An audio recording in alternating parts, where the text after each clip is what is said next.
Bom dia! Tudo bem? Bom, as notícias boas vocês receberam todas. Agora eu vou dar uma provocada em vocês, pode ser? 1h30 mais ou menos. Se tudo der certo, 1h15. Gente, quando eu fui convidado para fazer essa palestra, eu aceitei de imediato, né? E quando me perguntaram o tema da palestra, eu tive a iniciativa de propor o tema e foi aceito. Fiquei feliz que foi aceito o tema, né? Desafio, o que move você? Por quê? Porque, basicamente, vocês estão reunidos aqui hoje com uma expectativa muito grande, né? E em relação a algo específico que vem da sociedade, que soma-se à expectativa de vocês em relação ao resultado da estada de vocês durante o período do curso, que todos aqui, quando fizeram vestibular, eu imagino que está buscando sucesso. Estou certo ou errado? Ou alguém aqui passou no vestibular para fracassar? Para ter sucesso, né? Legal. Gente, só que o sucesso é uma coisa tão interessante, tão desafiante, que ele não é posto para uma vida. Essa é a tragédia embutida do sucesso. Porque ele funciona em ciclos. Então, assim, vocês acabaram de ser bem-sucedidos num processo seletivo. Nem todos que gostariam de estar na Universidade Federal estão aqui sentados hoje, porque apenas aqueles que passaram no vestibular têm a chance de estar aqui hoje, né? Então, isso fez de vocês, nessa etapa especificamente, vitoriosos, né? Tiveram sucesso. Só que o jogo zerou agora. Começou tudo de novo, né? O bem-sucedido do vestibular não quer dizer que será um bem-sucedido como egresso da universidade. O jogo está só começando. E a vida é assim. Só que algumas pessoas percebem que a vida é assim e se movimentam nessa direção. Se preparam para isso. E outros não. E ficam simplesmente seguindo um ciclo da vida. O que é um ciclo da vida? Quando alguém começa a namorar, existe uma expectativa na sequência de casamento, existe uma cobrança na sequência por filhos, o filho completa 6 anos escola, segundo grau, primeiro grau, evolução, vestibular, que é o que estão fazendo agora, e alguns que estão aqui estão por conta de que a sociedade, imagina, meu pai é formado, minha mãe é formada, imagina se eu não vou fazer uma universidade. Claro que a grande maioria está aqui por vontade própria, mas nem todos. Ainda estão buscando alguma afirmação em relação à escolha que fizeram do ponto de vista de curso, né? É uma escolha muito repentina e com pouca informação para fazer uma escolha assertiva, enfim. Isso gera uma angústia, gera uma ansiedade e já começa a cobrança pela formatura e depois pelo emprego e depois arruma-se um parceiro, uma parceira, e é casamento, e é filho, e o ciclo começa tudo de novo. É como se a sociedade tivesse preparado um terreno e basta seguir o fluxo. Gente, feliz ou infelizmente, vocês fazem parte de uma geração que, se vocês seguirem o fluxo, vocês estão ferrados. Não é que estão ferrados, vocês estão muito ferrados. Porque existem milhões de pessoas nesse país, não vou nem falar no mundo, o que nos interessa é o nosso país, né? Que estão apenas seguindo o fluxo. Então, se vocês acham que uma universidade sem custo, o custo de vocês é dedicação de tempo, né? Se isso é uma vantagem competitiva, não é. Não é. A vantagem competitiva se estabelece a partir de algumas conquistas, que elas são diferentes para cada uma das pessoas. Vocês são parcialmente vitoriosos. Foi dito aqui que é o melhor ensino, e é o melhor ensino. Por conta da estrutura, por conta dos recursos humanos, dos docentes, mas sobretudo por conta... não tem problema. Mas também, se não entrar, a palestra vai sair igual. Eu devo estar com ela na cabeça já. O que acaba acontecendo, gente? Toda essa sequência, todo esse fluxo, é uma demanda que existe, vai colocá-los em situações diferenciadas em cada dia, e construir isso é algo fantástico. Eu tenho uma história, assim, eu sou bem, daqui um pouquinho vou falar um pouquinho sobre mim, mas eu já vou antecipar algumas coisas. Eu tenho uma incursão de iniciação empreendedora, andei pela África, pelas Nações Unidas, e lá eu conheci nada mais, nada menos do que o maior empresário de Angola.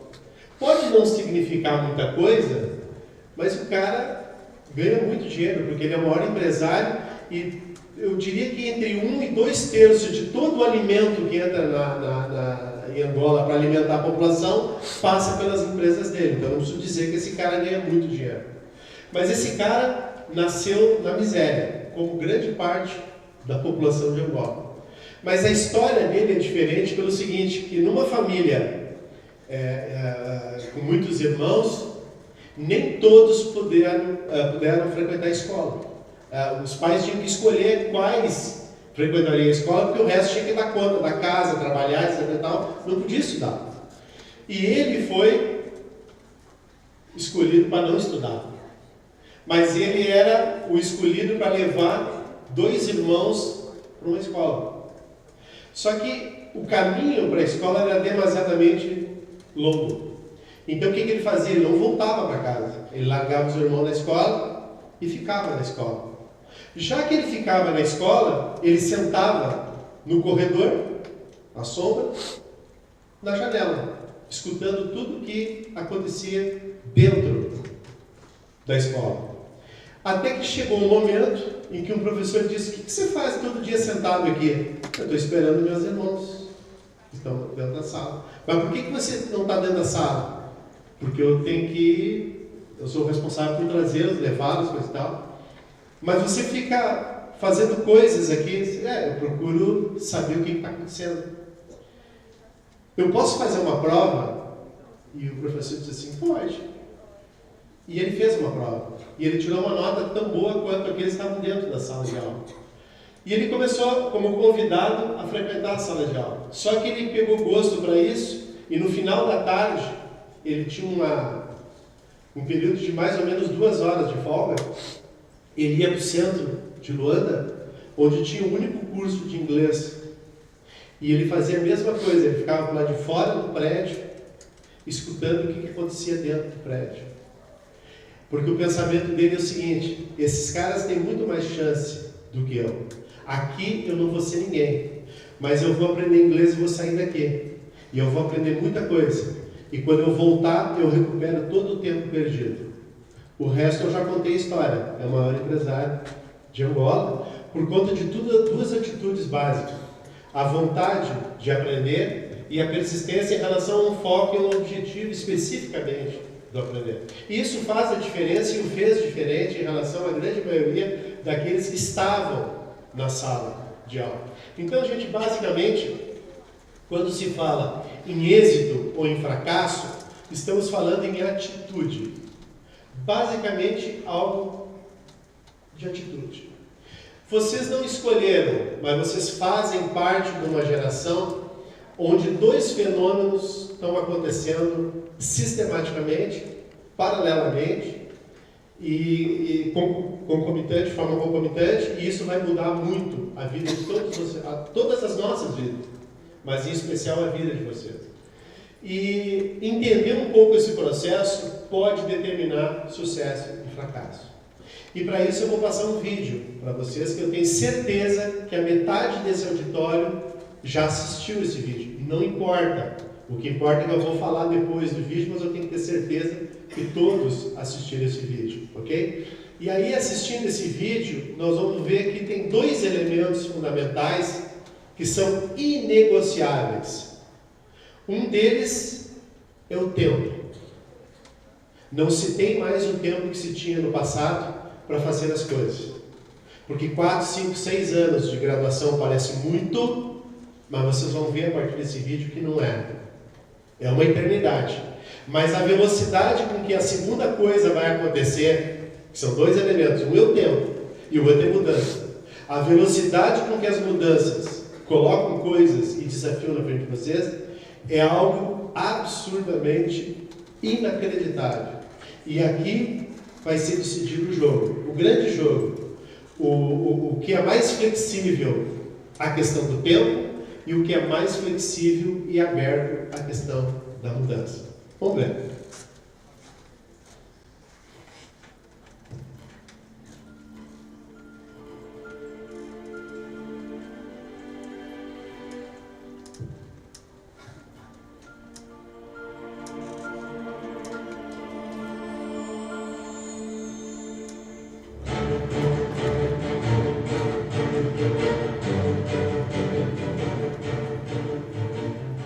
Em 1998, a Kodak tinha 170 mil funcionários e vendeu 85% de todo o papel fotográfico vendido no mundo. No curso de poucos anos, o modelo de negócios dela desapareceu e eles abriram falência. O que aconteceu com a Kodak vai acontecer com um monte de indústria nos próximos 10 anos. Você poderia imaginar, em 1998, que 3 anos mais tarde você nunca mais iria registrar fotos em filme de papel? No entanto, as câmeras digitais foram inventadas em 1975. Assim como acontece com todas as tecnologias exponenciais, elas foram decepcionantes durante um longo tempo, até se tornarem imensamente superiores e dominantes em poucos anos. O mesmo acontecerá com a inteligência artificial, saúde, veículos autônomos e elétricos, com a educação, impressão em 3D, agricultura e empregos. O software irá destroçar a maioria das atividades tradicionais nos próximos 5 a 10 anos. O Uber é apenas uma ferramenta de software. Eles não são proprietários de carros e são agora a maior companhia de táxis do mundo. A Airbnb é a maior companhia hoteleira do mundo, embora eles não sejam proprietários. Inteligência artificial. Computadores estão se tornando exponencialmente melhores no entendimento do mundo. Nos Estados Unidos, advogados jovens já não conseguem empregos. Com o Watson da IBM, você pode conseguir aconselhamento legal com 90% de exatidão se comparado com os 70% de exatidão quando feito por humanos. Por isso, se você está estudando direito, pare imediatamente. Haverá 90% menos advogados no futuro. Apenas especialistas permanecerão. O Watson já está ajudando enfermeiras a diagnosticar câncer, 4 vezes mais do que enfermeiras humanas. O Facebook incorpora agora um software de reconhecimento de padrões que pode reconhecer faces melhor que os humanos. Em 2030, os computadores se tornarão mais inteligentes que os humanos. Veículos autônomos. Já em 2018, os primeiros veículos dirigidos automaticamente aparecerão ao público. Ao redor de 2020, a indústria automobilística inteira começará a ser demolida. Nossos filhos jamais necessitarão de uma carteira de habilitação ou serão donos de um carro. Isso mudará as cidades, pois necessitaremos 90 a 95% menos carros para isso. Poderemos transformar áreas de estacionamento em parques. Cerca de 1.200.000 pessoas morrem a cada ano em acidentes automobilísticos em todo o mundo. Temos agora um acidente a cada 100.000 quilômetros. Mas com veículos autodirigidos, isso cairá para um acidente a cada 10 milhões de quilômetros. Isso salvará mais de 1 milhão de vidas a cada ano. Companhias tradicionais de carros adotam uma tática evolucionária e constroem carros melhores, enquanto as companhias tecnológicas, Tesla, Apple, Google, adotarão a tática revolucionária e construirão um computador sobre rodas. Eu falei com um monte de engenheiros da Volkswagen e da Audi. Eles estão completamente aterrorizados com a Tesla. Companhias seguradoras terão problemas enormes, porque sem acidentes, o seguro se tornará 100 vezes mais barato. O modelo de negócios de seguros de automóveis deles desaparecerá. Os negócios imobiliários também mudarão. Pelo fato de poderem trabalhar enquanto se deslocam, as pessoas vão se mudar para mais longe para viver em uma vizinhança mais bonita. Carros elétricos se tornarão dominantes até 2020. As cidades serão menos ruidosas, porque todos os carros rodarão eletricamente. A eletricidade se tornará incrivelmente barata e limpa.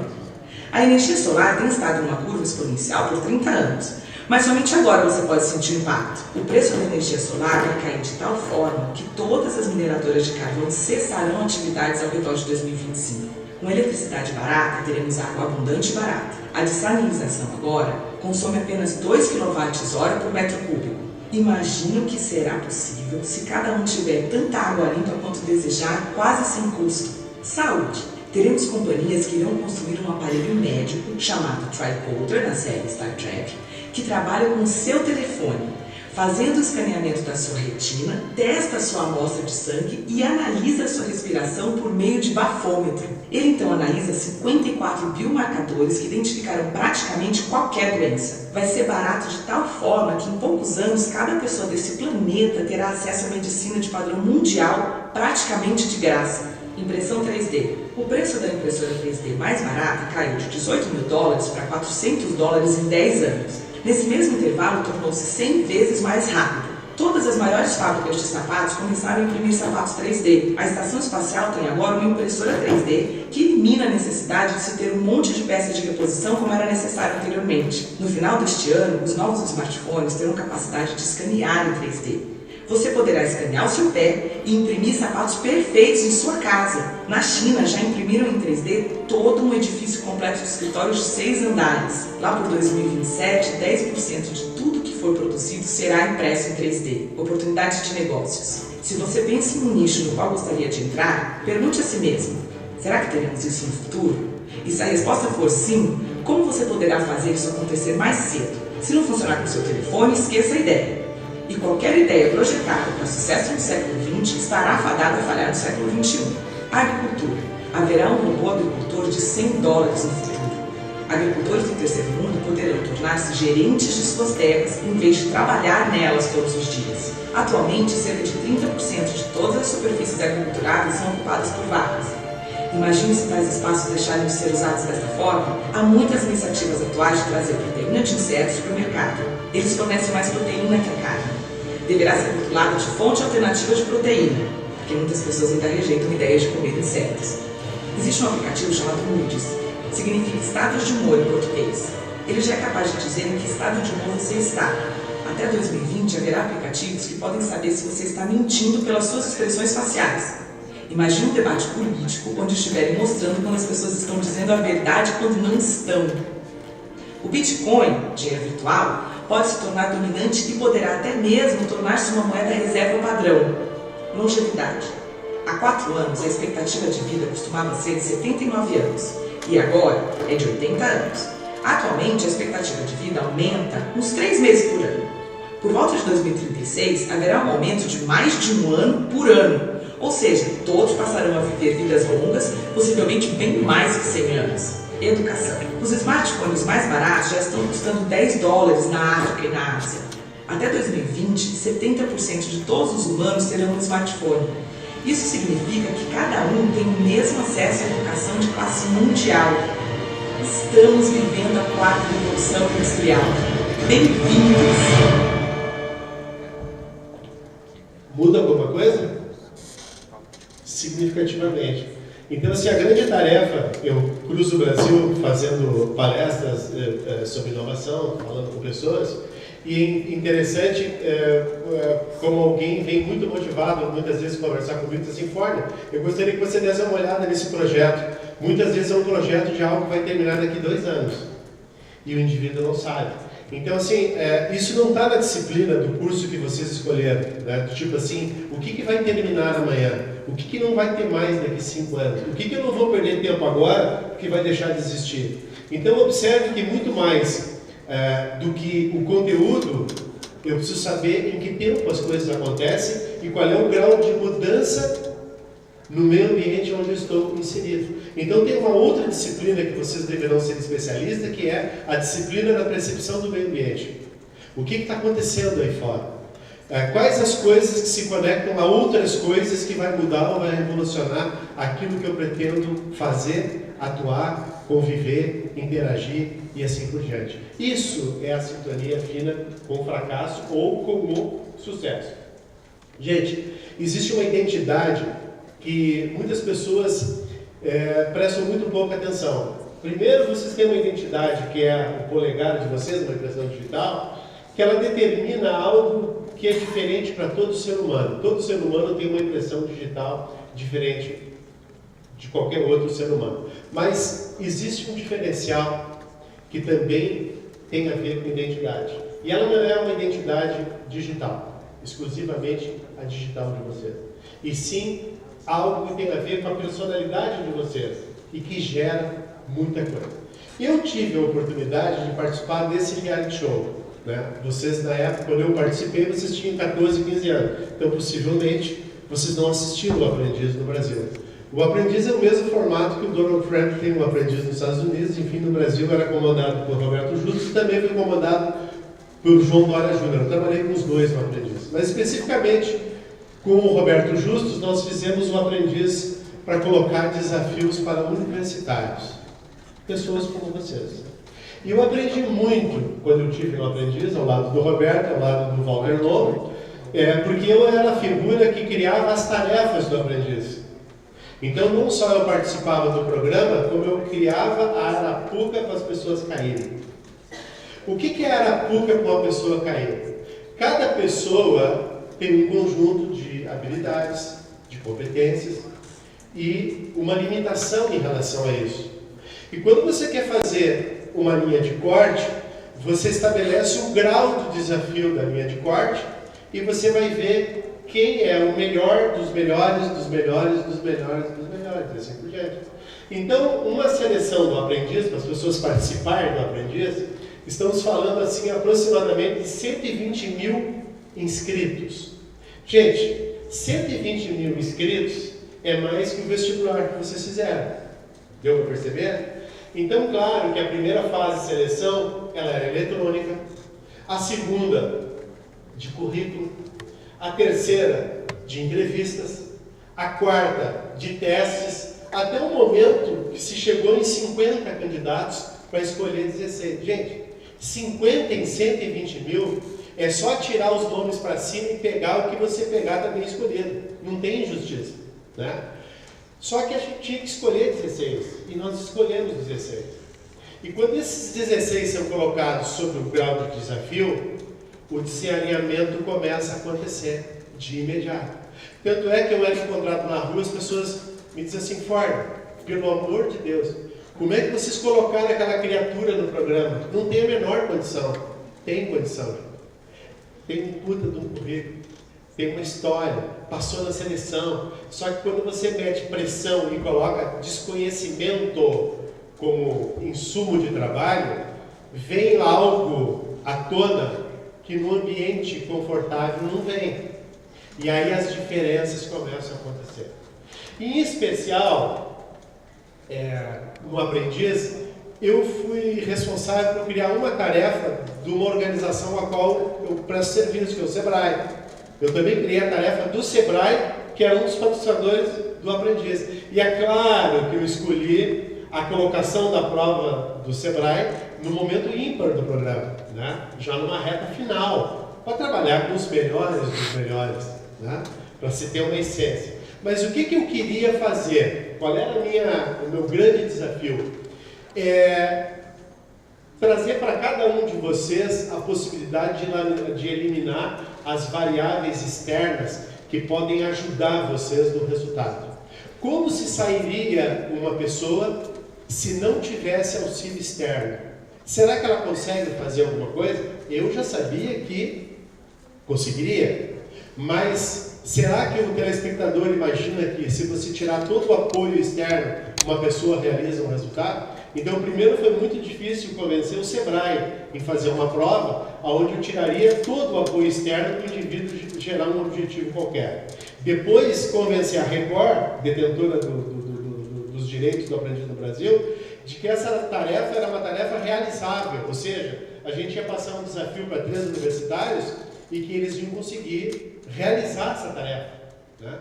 Muito bem, todos aceitaram e nós levamos 3 finalistas, 3 mulheres, as 3 melhores ficaram na reta final, para uma cidade chamada Los Andes. Não é Los Angeles nos Estados Unidos, é Los Andes no Chile. Gente, é nada, é exatamente esse cenário, nada e no fundo uma geleira.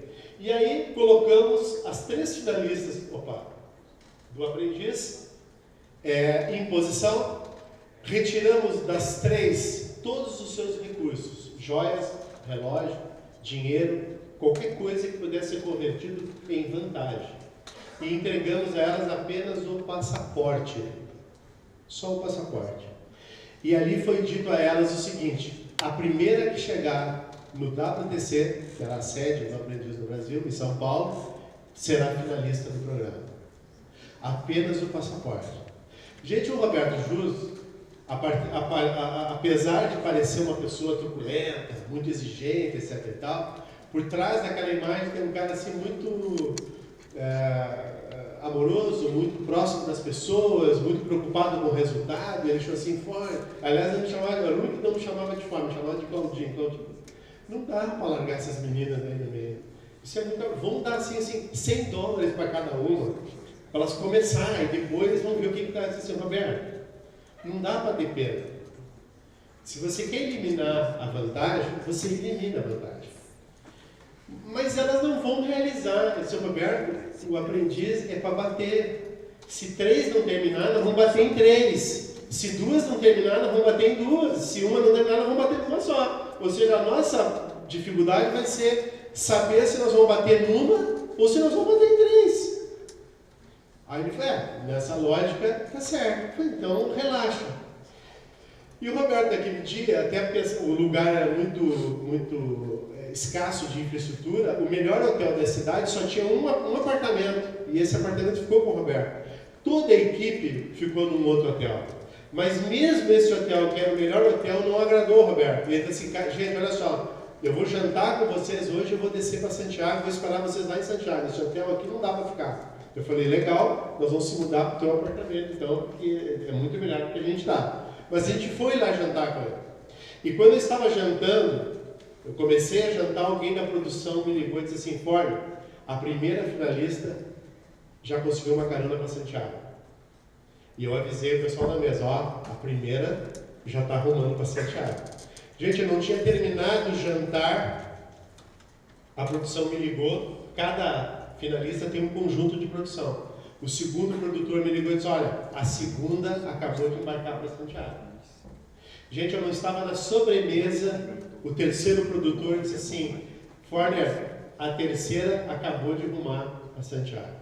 Gente, foi o tempo de a gente arrumar as nossas malas, sair correndo, um carro particular, avião, voo de primeira classe para voltar para o Brasil correndo, e eu não consegui tomar banho e trocar de roupa para receber a que você pegou, conseguindo os meios para chegar no Brasil, quase que ela chega primeiro que o apresentador, que os conselheiros, que toda a produção não aprendia.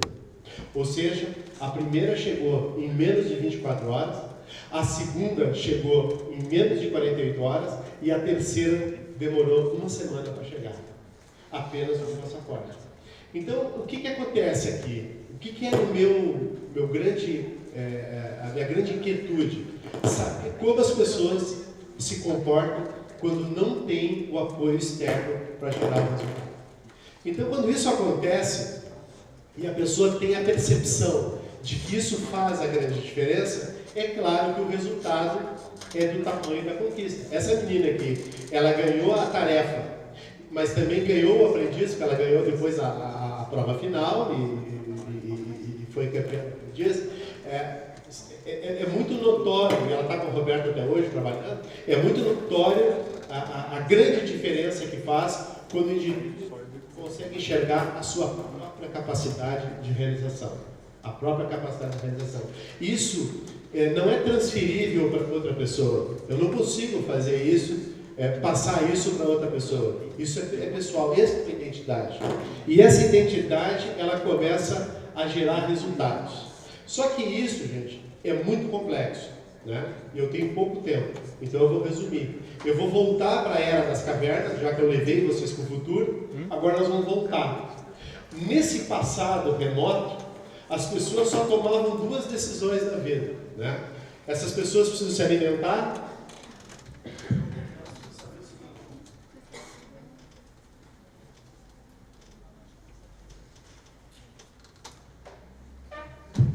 Elas precisam avaliar o seguinte, eu como isso ou isso me come.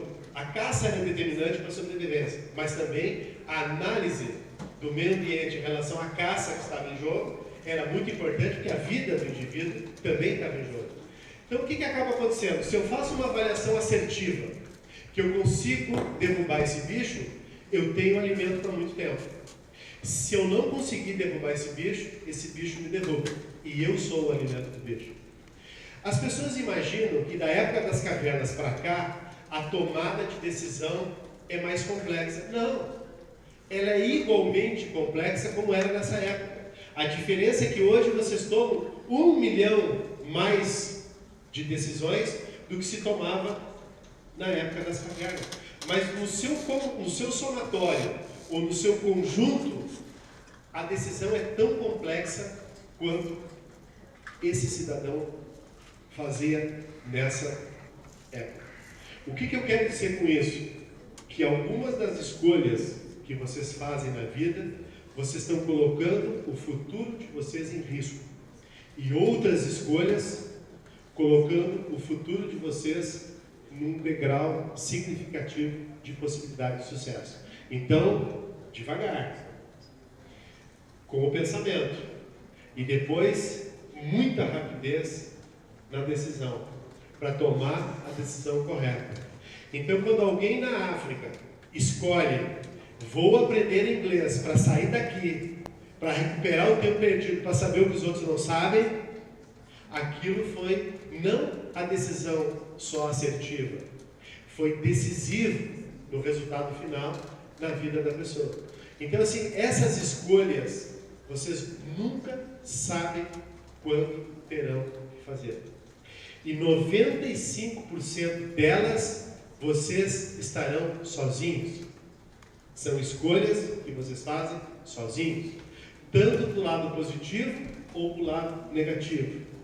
Um filho que escolhe o caminho das drogas, quando escolheu o caminho da droga, não estava ao lado do pai, não estava ao lado da mãe, não estava ao lado do irmão. Foi uma decisão equivocada que ele tomou sozinho. E 99% das decisões que vão impactar o futuro de vocês, vocês irão tomar sozinhos. Então, gente, e cada vez mais rápido. É isso que vocês precisam estar preparados. Então, se essa lógica, ela avança, é claro que começa muito cedo. Começa na infância. Porque isso tem a ver com algo que está atrelado a algo mais poderoso, que é a tomada de risco. A vida é um risco. Então, vocês observam que aqui, eu tenho crianças subindo em árvore. Vocês subiram em árvore quando criança? Subiram? Subiram. Foram tirados da árvore? Uns não, outros sim. Só que uma criança, quando sobe em árvore, ela cai? Não. Pode cair, mas é improvável que caia. Porque já fez desafios intermediários que a habilita a subir numa árvore. Mas pai e mãe não gostam que criança sobe em árvore. Ok? E aí tira da árvore. Só que aquilo, gente, é um teste de limite. Se eu não tenho algo que substitui esse momento, eu não sei qual é o meu limite. Ora é um limite físico, de equilíbrio. Ora o limite é, esse aqui é o caminho que eu devo escolher? Esse é o caminho que vai determinar o melhor resultado? E eu tenho que estar preparado para essa tomada de decisão. Sabe por quê? Porque eu vou estar sozinho e eu terei que tomar a decisão. A minha filha ontem me ligou do Canadá, ela está fazendo um mestrado na Universidade de Toronto. E a minha filha foi treinada nisso, foi educada desse jeito de desafio, mas evidentemente ela toma as decisões sozinha. E ela tem uma dificuldade muito grande de dizer não. E ontem, a ligação que ela me fez quando eu estava no aeroporto, é basicamente porque ela está fazendo em jornalismo um mestrado, e esse mestrado é em assuntos globais, e no meio do mestrado tem um estágio que é fora do Canadá, ou seja, além de ela estar fora do Brasil, ela vai ficar fora do ambiente que ela escolheu estar, por 3 meses no estágio. E aí tem as bolsas em várias instituições para participar, mas só uma delas é uma bolsa paga. Todas as outras pessoas têm que bancar o estágio. Ora no Unicef, ora em vários organismos internacionais. Muito bem, mas cada aluno só pode se inscrever em 3 estágios. Até para não fazer uma concorrência muito intensa, né? E vários ficariam sem estágio. E ela muito preocupada, porque chegou lá competindo com gente que vem de estruturas de ensino melhor, toda aquela história que a gente sabe, né? Muito bem. E ela participou dos 3 processos seletivos. E ela foi chamada na quinta-feira passada para a única bolsa que era paga, que era tudo pago. E ela, claro, ficou feliz, mas ela não disse sim. Porque a que ela mais queria era um estágio no governo britânico que trabalha com terrorismo, que ela achava que fosse melhor que o currículo dela. E aí ontem ela recebeu a resposta que foi selecionada. E 15 minutos depois ela recebeu a ligação do Unicef que ela foi selecionada. Ou seja, ela passou nas 3. Mas que diferença isso faz? Que o preparo de alguém que vai fazer um paper, uma avaliação, para passar, é diferente daquele que vai fazer para concorrer. O caminho é completamente diferente. A Juliana passa um dia inteiro para fazer uma página, de uma única página para argumentar um assunto. Sabe por quê? Depois que ela faz aquele texto, ela revisa 5.000 vezes para colocar uma dinâmica no texto. Como eu convenço uma pessoa para esse texto, que é o meu texto? Então não é só o conteúdo que ela está abordando, senão como ela convence pessoas a partir daquilo que ela escreve. E na entrevista, que eu cansei de fazer em trabalho escolar da Juliana, diz assim: Juliana, você vai entregar isso? Vou, pai, o que tem? Não se entrega isso. Pai, mas meus colegas entregam coisa muito pior, se você não é seus colegas. Isso não é digno pela expectativa que o professor colocou em você quando passou essa atividade. Não se entrega uma coisa abaixo daquilo que você poderia fazer. Isso eu falava com Juliana com 7 anos, 8 anos. Aqueles trabalhos de pintar qualquer coisinha na escola. Eu não permitia que fosse entregue algo inferior ao que ela podia. Eu não exigia algo que ela não podia, mas também não permitia algo que ela poderia fazer melhor. E ela aprendeu sempre. E na formatura da Juliana, eles combinaram que cada um ia fazer uma frase para os pais. O que caracterizava os pais, o que eles aprenderam com os pais. E com orgulho na formatura eu ouvi a seguinte frase: com meu pai eu aprendi que o melhor não é o bastante. Aí ontem, quando ela me ligou, eu disse assim: Juliana, lembra da tua formatura? O que você me disse? Com meu pai eu aprendi que o melhor não é suficiente. Então você foi selecionado em 3. Agora, confortavelmente, escolha o que você quiser. Você pode escolher. 99% dos teus colegas vão ter que pegar o estágio que caiu no colo deles. Você pode escolher os 3 que você... Aí ela fez a escolha, ok? Mas até quando se tem uma fartura na escolha, a escolha não é fácil. Sabe por quê? Porque ela precede de algo que te habilita para a escolha. As pessoas querem logo fazer as escolhas. Não! O caminho é o que me habilita a ter alternativa de escolha. É isso que vocês precisam fazer. Então, quando foi dita aqui a média 6, esquece a média 6. Não chega a lugar nenhum com 6.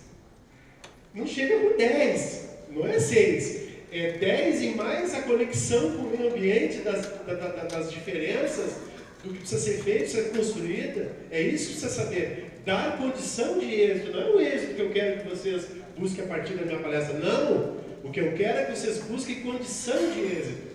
Porque aí o êxito vai acontecer como consequência. E aí, gente, andar de bicicleta, tira a rodinha antes do tempo, a criança cai. E aí tirou antes do tempo, ela não sobe mais para andar de bicicleta, fica sequelada. Agora tira a rodinha, quando a criança diz pode tirar, ela cai também. Mas a diferença é que ela levanta e vai continuar, porque sabe que é uma questão de tempo. É só uma percepção de equilíbrio. Quando bem colocada aquela rodinha, ela faz com que a bicicleta tombe para um lado, tombe para o outro, ela só não cai. Mas até que a criança se sente confiante, assim, pode tirar. Esse é o momento de tirar, quando tem segurança. Porque tudo isso, gente, tem a ver com tomada de risco. Mais do que isso, tem a ver com realização. Cada um de vocês nesse auditório tem uma necessidade maior ou menor de realizar coisas da vida. Isso precisa ser respeitado, porque isso faz parte da personalidade de vocês. Você já tem uma personalidade. E não é ruim alguém querer algo menor do que outra pessoa. Não é isso. A vida é feita dessas diferenças, ok? Uns querem realizar mais, outros menos. Isso faz parte de uma identidade, que ela não é só a identidade, e sim uma identidade de personalidade. E se essa identidade de personalidade ela é vislumbrada, ela é vista, né? ela vai refletir algo da personalidade de vocês, que vai começar a incorporar uma imagem, uma identidade. Porque vocês sabem, entre os colegas e os amigos, quando tem numa roda de conversa, alguém diz assim: quem vai ficar responsável por tal coisa? Fulano. Aí sempre vem alguém e diz assim: sei não, fulano, esse cara não vai fazer. Mas por que não vai fazer? Porque ontem não fez alguma coisa? Não. Não vai fazer porque ontem não fez, porque semana passada não fez e porque o mês passado também não fez. Logo, não fará. Isso é algo repetitivo e que acaba incorporando uma identidade, né? Então, pensem na identidade, sobretudo a imagem que vocês vão fazer. Sabe por quê? O que vocês entregarem na primeira semana já está capitalizando para uma imagem. Isso representa uma personalidade. O que vocês vão entregar na segunda, aí vai. Gente, daqui um pouquinho eu não consigo mudar mais isso. O outro filho, é o inverso, o Lucas, é só o básico com ele.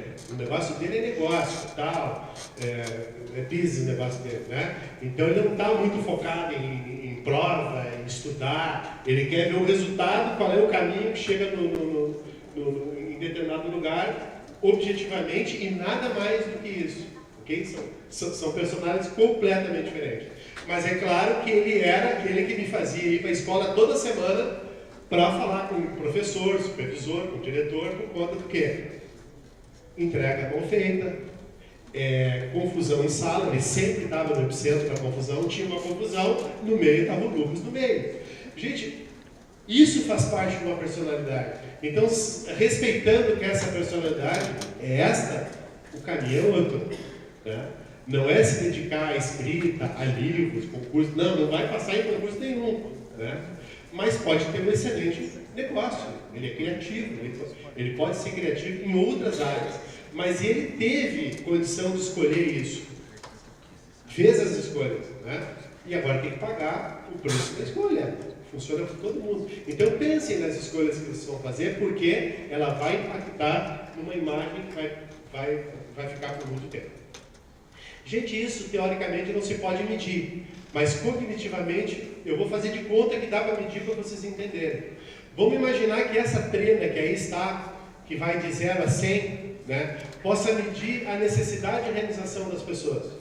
Então eu vou dar um exemplo de alguém que tem escala 100. Vou dar um exemplo para vocês de alguém que está na escala 0. Aí vocês vão ver que no meio do caminho tem um espaço fantástico para trilhar. Ok? Muito bem. Para escolher a escala 100, eu vou chamar esse cara de empreendedor franco. O nome dele é Richard Branson. Esse cara até teve uma reportagem agora na Globo com ele e outros.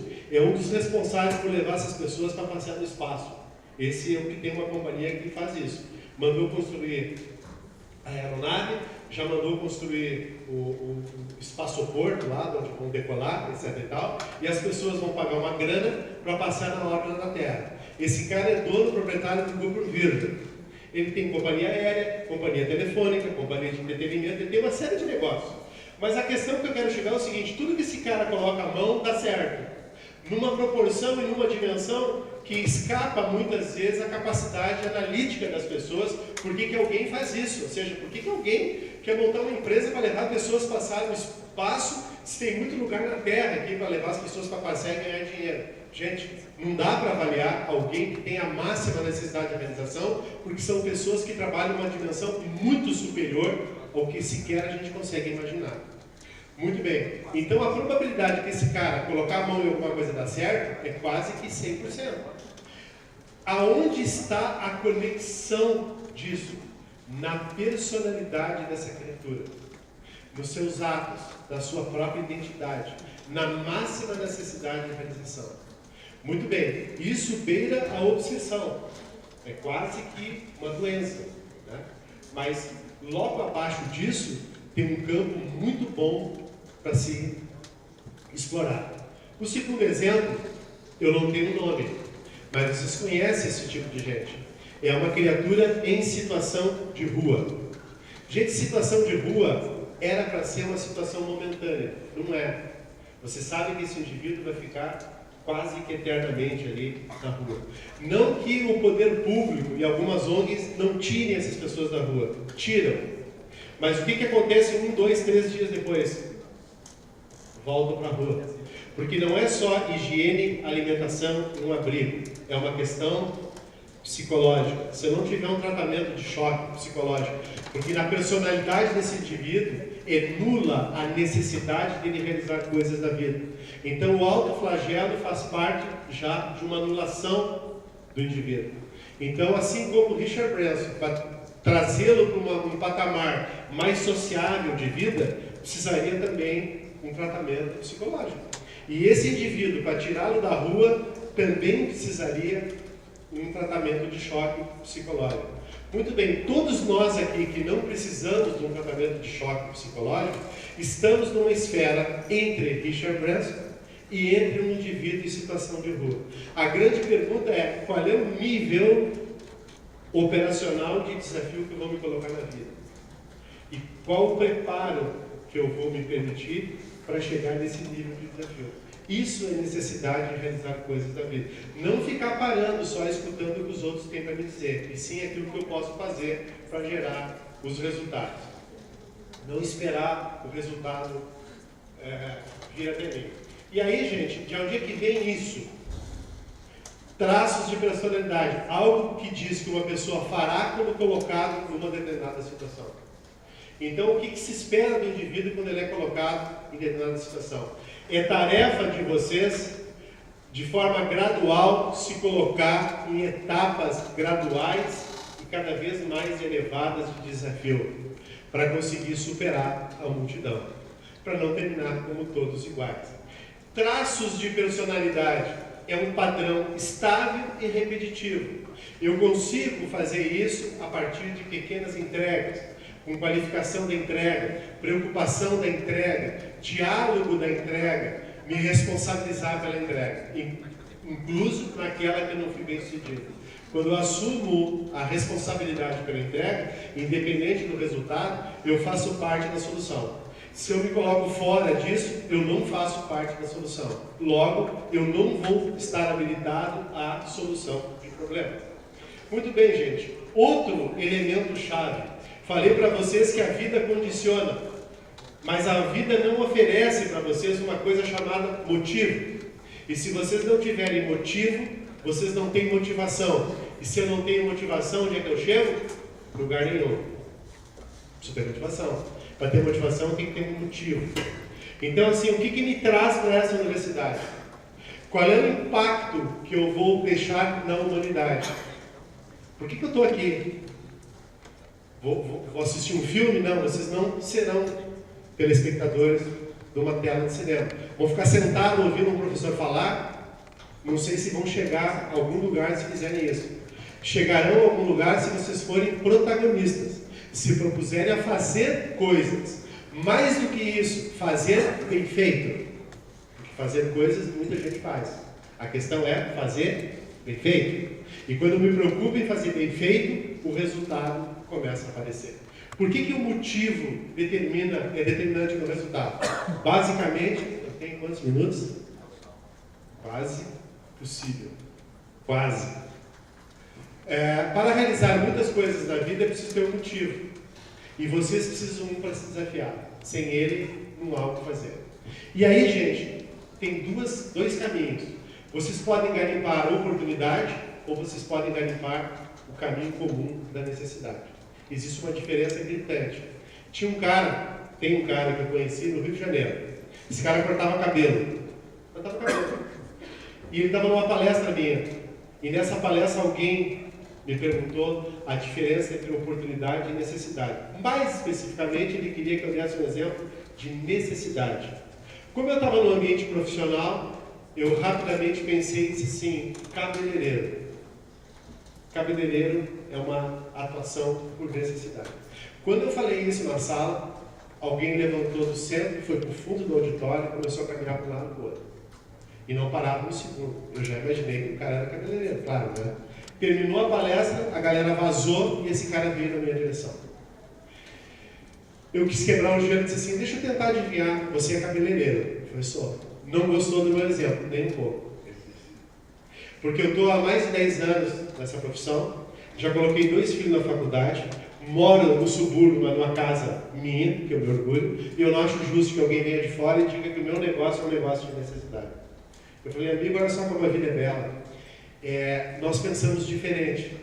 Você vai para casa hoje, vai dormir maravilhosamente bem, porque você está convicto de que você tem uma oportunidade na vida. E eu vou para o hotel agora, vou dormir maravilhosamente bem, porque eu estou convicto de cabeleireiro não é uma oportunidade? A vida não é maravilhosa? A gente pensa diferente e os dois irão dormir maravilhosamente bem. Muito bem, a palestra terminou, esse cara foi embora, ele ficou entubado. Um ano depois, estou na sede da Firjan fazendo uma palestra e alguém me pergunta de novo um exemplo de necessidade. Qual é o exemplo que eu dou? Cabeleireiro. Levanta um cara no meio da palestra. Quem era o cara? Era o cara. O próprio. Gente, quando acontece isso não tem jeito. Tem que chamar o cara para falar aqui na frente. Se ele falar de lá, quem está na frente dele está de costas, não intimida. Quem está atrás dele não enxerga, não intimida também. Traz um cara que não está acostumado a falar em público aqui na frente, 300 pessoas se transformam em 3.000 pessoas. Só que esse cara com desenvoltura falou exatamente o que tinha acontecido um ano atrás. E aí ele disse assim, esse cara disse que eu ia dormir maravilhosamente bem. Eu não dormi. E ele sabia que eu não ia dormir. Esse infeliz, ele disse. Ele sabia. Não que eu não dormi, porque como eu pego 2 condições para ir para o subúrbio, eu dou um cochilo na primeira, porque na segunda, se eu cochilar, eu perco o ponto. Aí, mas eu não dormi. Mas não é que eu não dormi no ônibus, eu não dormi de noite. E não foi aquele dia que eu não dormi. Eu não dormi a semana inteira. Ao invés de ter ficado bravo com ele, eu devia ter perguntado para ele o que era uma oportunidade. Eu teria ganho tempo. Porque eu demorei 3 meses para descobrir o que era uma oportunidade. E eu podia ter feito a pergunta na hora para esse cara aqui. E aí ele se volta para mim e diz assim, ô Ford, você sabe onde mais se corta cabelo no centro do Rio de Janeiro? Cara, não tenho a menor ideia. Não moro no Rio, não trabalho no Rio. Eu vou lhe dizer, nos quartéis. Faz sentido. E ele disse assim, só que no passado esses quartéis tinham barbearia dentro dos quartéis. Hoje não tem mais. Eu fiz convênio com os principais quartéis do centro da cidade. E hoje eu tenho mais de 10 cabeleireiros cortando cabelo para mim nos quartéis do Rio de Janeiro. Aí eu olhei para ele orgulhoso, isso é uma oportunidade. Entendeu a diferença? E no auge da crise, as pessoas vão menos ao cabeleireiro. Eu pergunto, o recruta pode chegar com o cabelo mal cortado no exército? Não. Caiu o número de cortes? Não. Pode chegar com barba mal feita? Não, não pode. Caiu o número de barba? Não caiu. Não tem crise. Gente, quando eu tenho oportunidade, não tem crise. A questão não é essa. A questão é aonde eu escolhi, qual é o caminho que me leva para as oportunidades. Nesses cursos que vocês escolheram, olhem lá para fora, onde está a oportunidade lá fora. O que eu tenho que fazer nesses 4, 5, 6 anos de faculdade para consolidar competências e habilidades para chegar nesse caminho e efetivamente ir ao encontro dessas oportunidades. Isso é o que vai fazer a grande diferença, ok? Gente, meu tempo está mais que estourado. Esse é o segundo caso que aí é de oportunidade. Eu não vou ter como contar o caso para vocês. Eu vou pular para o último que é mais importante para não deixar vocês com o que é mais importante. Esse é o seu Alegria lá de Manaus, mas não tem problema, né? Esse cara aqui, que vocês já leram alguma coisa dele, esse cara foi espancado quando criança. Esse é o termo. Ele apanhava tanto do pai que era praticamente espancado. Ele tinha tudo para ser um sequelado, um cara violento, um cara que acabaria com a vida de todo mundo. Quando esse cara cresceu, ele foi injustiçado. Quando ele arrumou sócio, ele foi roubado. O principal personagem dele foi roubado. Até que esse cara recomeça do nada, sai da sua cidade, vai para Los Angeles e começa a trabalhar com animação, e aí ele começa a dar certo. E aí ele faz tudo que vocês conhecem hoje, apesar do passado. Então essa história de coitadinho, que o passado, coisa tal, esqueçam isso. É a determinação em relação ao futuro que faz a diferença. Eu tive meu passado difícil. Ele teve. Eu apanhava quando criança. Ele apanhou. Mas me roubaram, eu tive que recomeçar 3 vezes. Ele recomeçou 5 vezes. Não é isso que cai na prova. O que cai na prova é quando eu enxergo o caminho da retomada. E o que eu vou fazer. Então, basicamente, a grande diferença, tem umas figuras que são icônicas, né? Tipo, por que muita gente quer tecnologia? Porque esse cara ficou bilionário. Porque esse outro também ficou. Porque esse outro foi um deus. Mas, na verdade, tudo isso tem a ver com modelagem. E muita coisa que vocês viram naquele vídeo, em termos de tecnologia, só é possível porque um conjunto de pessoas no mundo se inspiraram em pessoas. Então, vocês também podem se inspirar em pessoas. Essa semana que passou, teve um médico no Brasil que teve a coragem de assumir um desafio e fez um transplante de um cara, de uma mulher, de uma jovem com febre amarela. E foi bem sucedido. O que ia acontecer com ele se tivesse sido mal sucedido? Ninguém parou para pensar, né? Estava ferrado nesse país. Eticamente ele fez certo. Não tem problema ético no que ele fez, ok? Mas a família não perdoaria, a sociedade não perdoaria. Mas ele acertou. Mais do que isso, ele acertou por ter coragem. Porque a partir de agora vamos começar a fazer mais transplante. Que estava condenada, a menina ia morrer. A menina ia morrer. Então alguém tem que ter a coragem e em busca de novas informações, somada com a que tem, e ter a postura de promover uma mudança, uma ruptura que está sendo feita, ou com o protocolo, no caso, medicina é um protocolo, né? Não criou algo novo, mas foi corajoso em unificar o que já existia, em termos de solução, e conseguiu salvar uma vida. Parece pouco, mas a atitude, ela potencializa esse tipo de ação. E aí, esse cara, encerrando a minha palestra, ele mostra para vocês como tudo pode ser transformado. Eu procurei um exemplo em cada área, assim, para ver como as coisas podem ser transformadas. Esse cara, ele viajando pelo deserto, parou o carro para fazer xixi no meio da... Aliás, ele saiu do carro porque estava brigando com a amante e aproveitou para fazer xixi no meio do deserto. Depois de fazendo xixi no meio do deserto, ele conseguiu enxergar um hotel. Só um maluco pensa em fazer um hotel no meio de um deserto onde não tem nada. Ele fez esse hotel. E esse hotel se chamou Flamingo. E desse hotel, está aí a inauguração do hotel, surgiu aquilo que vocês conhecem hoje como Las Vegas. Então, quando Las Vegas hoje fatura trilhões de dólares, não são bilhões, são trilhões de dólares, né? Significa que tudo isso é porque alguém teve uma visão. Que aqui posso fazer uma coisa que vai mudar o pensamento de entretenimento à época. Claro que esse cara é envolvido com máfia, o orçamento do hotel custou 5 vezes mais do que poderia ter custado e custou a vida dele, né? Aí o pezinho dele com a etiqueta. A máfia não tolera quem gasta mais do que deveria. A atração dele não era nem pelo dinheiro, porque ele vendeu a sua participação 10 vezes, né? Ele vendeu... Só poderia ter vendido uma, ele vendeu 10 vezes para 10 pessoas diferentes a mesma participação para ver o sonho realizado. Então, claro que todo mundo que tinha ações do Flamingo à época virou milionário na sequência, depois da morte dele, basicamente porque uma visão transforma uma realidade, cria uma cidade, muda uma vida e assim por diante. Então, gente, tudo isso que vocês estão vendo, essas companhias que são manchete hoje em dia, tem nome do lado.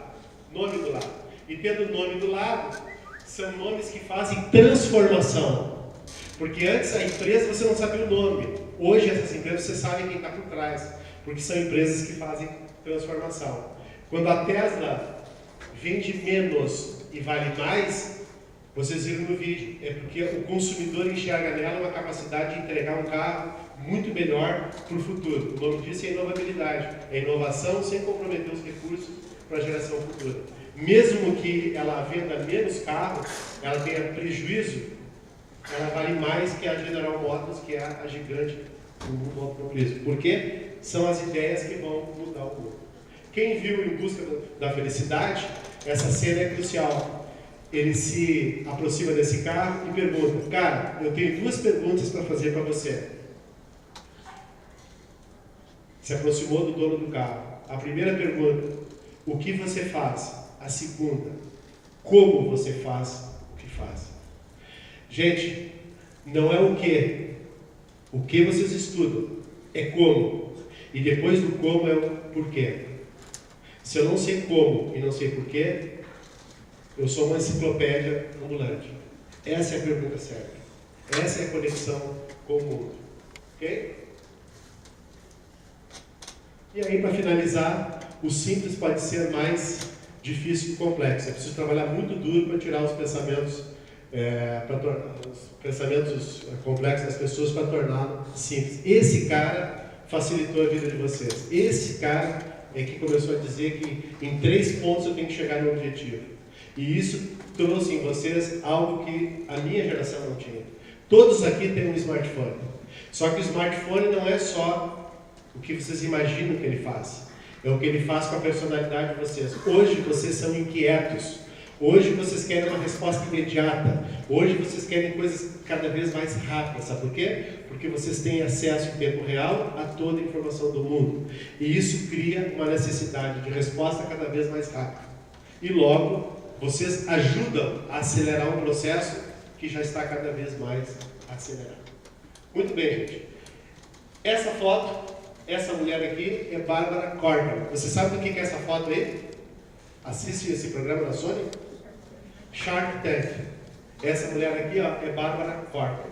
E eu me despeço de vocês porque essa mulher escreveu esse livro. Se você não tem bunda, usa laço no cabelo.